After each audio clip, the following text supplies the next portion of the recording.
Prepare-se, os empregos estão com os dias contados. Quando eu falo isso, as pessoas assustam, mas de verdade, cada vez mais robôs estão fazendo o serviço dos seres humanos. Na Europa, a Airbus já tem um copiloto robô sendo testado. Já existem drones autônomos fazendo transportes por testes em Dubai. Então você imagina você chamar aí o Uber e chegar um drone para te buscar. As pessoas estão sendo tiradas de lado. Existem algumas profissões que de verdade elas vão permanecer e nós estamos distinguindo isso. Eu tenho observado que está voltando uma profissão muito antiga, que é a profissão do mascate. É claro que eu tenho observado que ele está fazendo um atendimento muito mais personalizado. Se você parar para pensar, existem prestadores de serviço que estão levando até você o serviço que você saía e gastava horas para conseguir. Agora essas pessoas estão atendendo em casa. Então provavelmente nós vamos ter um produto ou alguma coisa, nós que permaneceremos trabalhando, que nós vamos entregar para a pessoa pessoalmente. Mas experiência é muito mais cara do que um diploma. E aí entra um assunto muito polêmico, porque eu não sou formado, e aí as pessoas, você não tem autoridade, mas eu sou pai de pessoas formadas.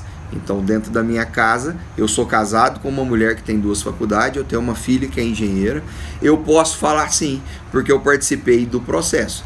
De verdade eu comecei a fazer uma faculdade e não terminei, porque o que eu já estava fazendo já estava me dando mais do que eu estava prevendo que eu ia ganhar. Mas vamos pegar a faculdade da Ana Clara, minha filha, que custa em média R$60 mil para poder se formar. É uma faculdade mediana. Se você pegar os 5 anos de estudo dela, é um negócio caro. É difícil de pagar, não é brincadeira. Qualquer faculdade acima de R$1.000 hoje é uma agonia para os pais, eles ficam tentando, se esforçando para que o filho tenha um diploma. E na verdade, quando ela se forma, a maioria das pessoas que se formam não saem empregadas. Elas saem procurando um trabalho, um emprego, e dificilmente elas serão donas do seu próprio negócio. Uma pequena parcela consegue. Mas aí depois que ela consegue trabalhar, ainda tem o processo de experiência para ela poder ganhar dinheiro. Então a experiência ela é muito mais cara do que o próprio conhecimento. E eu falo para vocês, se você tem uma profissão que não está comprometida, se apegue, se profissionalize, se capacite cada vez mais nela. Porque que eu vou te mostrar aqui agora uma máquina que está fazendo um serviço que eu nunca imaginei que isso fosse acontecer. Veja.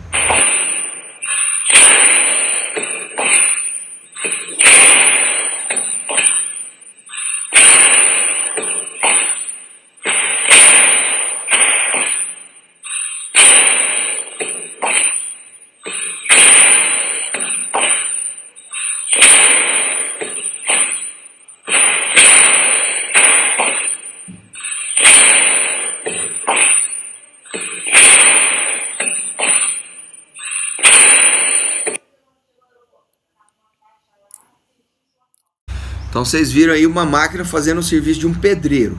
Que dia que nós imaginamos que o pedreiro fosse uma profissão que pudesse ser substituída? Então o barulho da máquina, uma máquina pneumática, né? Ela solta ar o tempo inteiro, prende ar, trabalha com ar comprimido. Parece um barulho tenebroso, um barulho do inferno. Robôs substituindo seres humanos que nós pensávamos ser insubstituível. E ninguém hoje em dia é insubstituível. Logo, eu aconselho que você tenha experiência muito mais do que conhecimento. Já falamos disso lá na mentalidade, né? Que informação pode virar conhecimento, que pode virar uma experiência, que pode te dar intuição. Mas é só na prática que você adquire experiência. Porque se você ficar só com conhecimento, pode acontecer o que está ilustrando esse quadrinho aqui, ó. Estudou, formou e no final foi trabalhar numa lanchonete como seu primeiro emprego. É claro que isso aqui é uma paródia, uma graça que fizeram para poder ilustrar o que eu estou te falando, mas eu acho que coube aqui para eu poder te exemplificar. Eu não quero que você passe por isso. Então, no decorrer, se você ainda está na faculdade, procure adquirir experiência, porque ela tem um valor muito mais caro do que o próprio conhecimento. Sem experiência você não vai se perpetuar no negócio. Além disso, existe uma pequena parábola que muitas pessoas conhecem, mas a gente não pode deixar de citar ela aqui, mesmo que a gente leve um pouquinho mais de tempo, que é a parábola da vaca com o pescoço quebrado. Existia um sitiante que... Vou mostrar o do ao vivo? Não ficou bom não, eu anotei aqui, você pediu pra você gravar de novo. Existia um sitiante que vivia de tirar leite de uma vaca e tratava de seus filhos. Com o leite ele fazia um queijo e o sítio dele ficava na entrada de uma grande fazenda e o fazendeiro vivia tentando comprar aquele sítio. E ele falava, não posso porque eu tenho minha vaca e aqui eu trato dos meus filhos. E o fazendeiro falou para os camaradas dele, vai lá e mata a vaca dele. E na madrugada os caras empurraram a vaca no precipício e quebrou o pescoço da vaca. Quando o sitiante acordou e que viu a vaca morta, já chamou, mulher, me ajuda, arruma alguma coisa que nasce mais fácil aí pra gente poder tratar dos meninos que a vaca morreu. Arruma uns talos de mandioca aí que eu vou plantar aqui em volta de casa, arruma uma couve, um alface. E aquele desespero, coisa de uma semana, já tinha planta nascendo ali. E ele conseguiu então fazer uma pequena hortinha em volta da casa dele. Essa horta foi se expandindo para o sítio afora. Ele começou a não conseguir comer tudo que ele estava plantando, começou a vender ali na porta. E a freguesia aumentou. Ele acabou comprando uma caminhonete mais velha e começou a levar verdura para o Ceasa. E em pouco tempo, menos de um ano, o sítio dele estava que era uma lavoura mais linda do mundo, produzindo, prosperando. Comprou uma caminhonete nova. E chega lá o fazendeiro que mandou matar a vaca.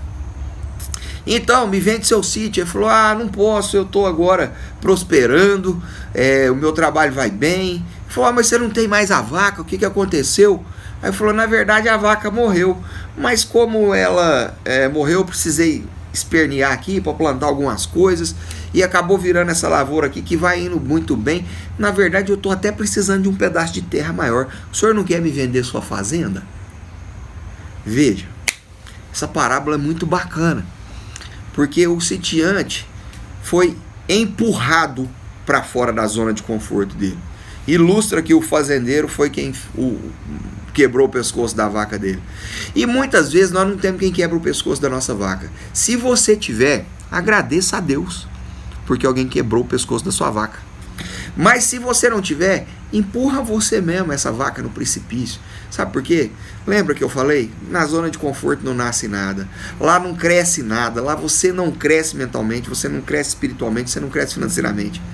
Você só cresce se você for empurrado, se você for obrigado a sair da zona de conforto e ir para a zona das infinitas possibilidades, que fica depois da zona do medo. Se você faz essa travessia, e nós vamos falar isso ali na frente, no último módulo, você quebrou o pescoço da sua vaca, porque você começa a experimentar coisas e você começa a conhecer um universo de coisas que você não sabia e ninguém te segura mais. Mas para isso, você precisa quebrar o pescoço da vaca. Se você não tem quem quebre o pescoço da sua vaca, empurra ela no precipício você mesmo. Nos livros de Napoleão Hill, ele dá o exemplo do general que chega no porto e assim que todos os soldados desembarcam para a guerra, ele põe fogo nos barcos. E aí os soldados ficaram sem opção. Ou eles venceriam a guerra ou nunca mais veriam sua família. Eles tinham que vencer a guerra para voltar para casa. Então eles deram a vida para poder vencer a guerra. E claro, eles venceram. Queime seus barcos. Quebre o pescoço da sua vaca. Vale a pena. Eu te garanto.